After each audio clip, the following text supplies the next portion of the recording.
কোরবানির ঈদে মশলা পণ্যের মূল্যবৃদ্ধি যেন নিয়মে পরিণত হয়েছে। প্রতি বছর এ প্রবণতা দেখা যায়, এবারও তার ব্যতিক্রম হয়নি। খুচরা বাজারে এলাচ কেজিতে ১,০০০ টাকা বেড়ে বিক্রি হচ্ছে ৫,০০০-এ।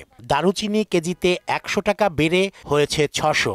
লবঙ্গ বিক্রি হচ্ছে ৩,০০০ টাকা কেজিতে। কম বেশি বেড়েছে বেশিরভাগ মশলা পণ্যের দাম।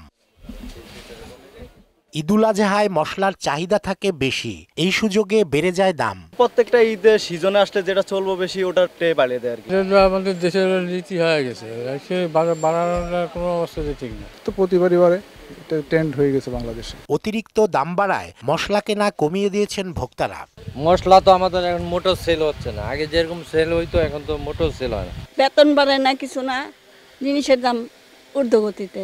ডলার সংকট এবং মশলা আমদানিতে 60% শুল্ক বাড়ানোর প্রভাব বাজারে পড়েছে বলে জানান ব্যবসায়ী নেতারা। 40% বেড়ে গেছে, এই 40% তো দাম অটো বাড়বে না, 60% ডিউটি দিতে হচ্ছে মশলার মধ্যে। সুদবিহীন ব্যাংকিং এ আত্মশুদ্ধির পথ এনআরবিসি ব্যাংকের ইসলামিক ব্যাংকিং আল আমিন।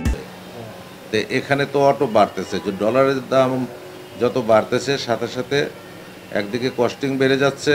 পুরান ঢাকার মৌলভীবাজার ব্যবসায়ী সমিতির সভাপতি জানান, ডলার সংকটে এলসি খুলতে না পেরে আমদানি কমে গেছে। মুষ্টিমেয় কজন ব্যবসা করে, যাদের ক্যাপাসিটি আছে, যাদেরকে সরকার সহযোগিতা করতেছে, ডলার দিচ্ছে পর্যাপ্ত পরিমাণ, ইন্টারেস্ট কমে, তারা করতেছে। এখন আমরা সবাই ঢালাভাবে করতে পারতেছি না। সংকট কাটাতে চাহিদা অনুযায়ী ডলার সরবরাহের আহ্বান জানিয়েছেন এই ব্যবসায়ী নেতা। ব্যবসায়ীদেরকে পর্যাপ্ত পরিমাণ ডলার ব্যাংকের মাধ্যমে দিলে। রেজা খান, মোহনা সংবাদ, ঢাকা।